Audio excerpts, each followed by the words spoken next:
আমাদের রব আল্লাহ রহমান রাহিম পরওয়ারদিগার যখন আমাদেরকে সালাত উপহার দিবেন, দুনিয়ায় কোনো ওহী পাঠাননি, উনি সালাতকে এতই ভালোবাসেন, ওনার হাবিবকে উনি সেই দাওয়াত দিয়ে নিয়ে গেলেন জিব্রাইলের মাধ্যমে সপ্তম আসমানে ওনার আরশে আজিমে।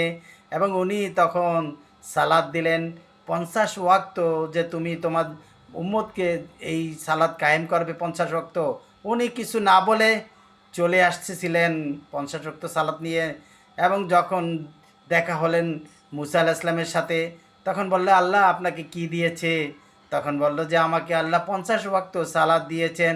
তখন মুসা আলাহ ইসলাম আর্গুমেন্ট করলেন, 50 ওয়াক্ত সালাত তো আপনার উম্মতরা পড়তে পারবেন না, তারা বড়ই অলস, নামাজ যেভাবে হোক আল্লাহর কাছ থেকে আবার কমিয়ে নিয়ে আসেন।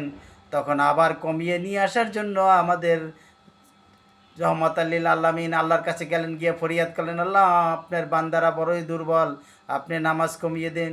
এইভাবে কমাতে কমাতে কমাতে আমি ওই দিকে বেশি যাব না, আমার উদ্দেশ্য অন্যটা।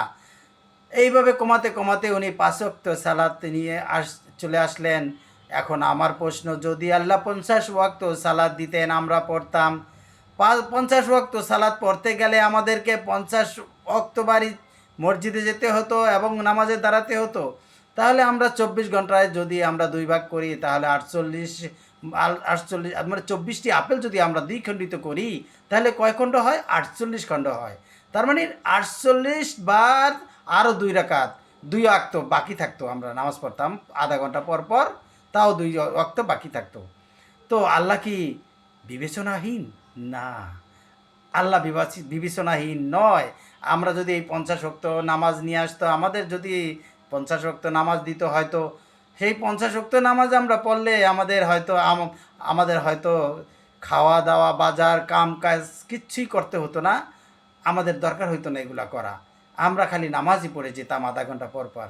এটাই হয়তো আল্লাহ তো রহমত আল্লিল আলমিন, বুঝের জ্ঞানের শেষ, সর্বজ্ঞানের উৎস যিনি, তিনি তো বিবেচনাহীনভাবে দেননি।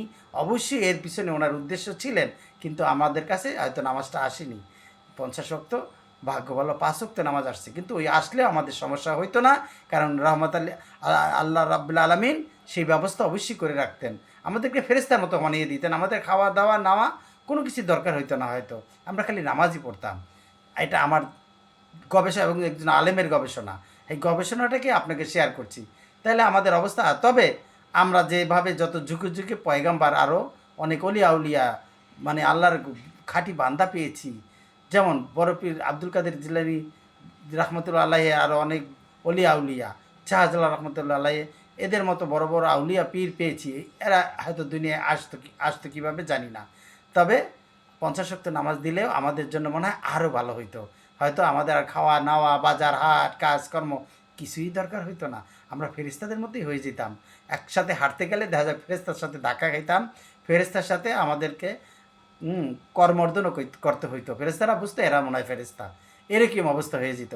এটা একজন আলেম ওলামারই ধারণা এবং গবেষণা। যদি ভালো লাগে অবশ্যই এটা শেয়ার করে দিবেন, অনেক যারা জানে না জানবে, এবং ভালো লাগলে শেয়ার করবেন অবশ্যই।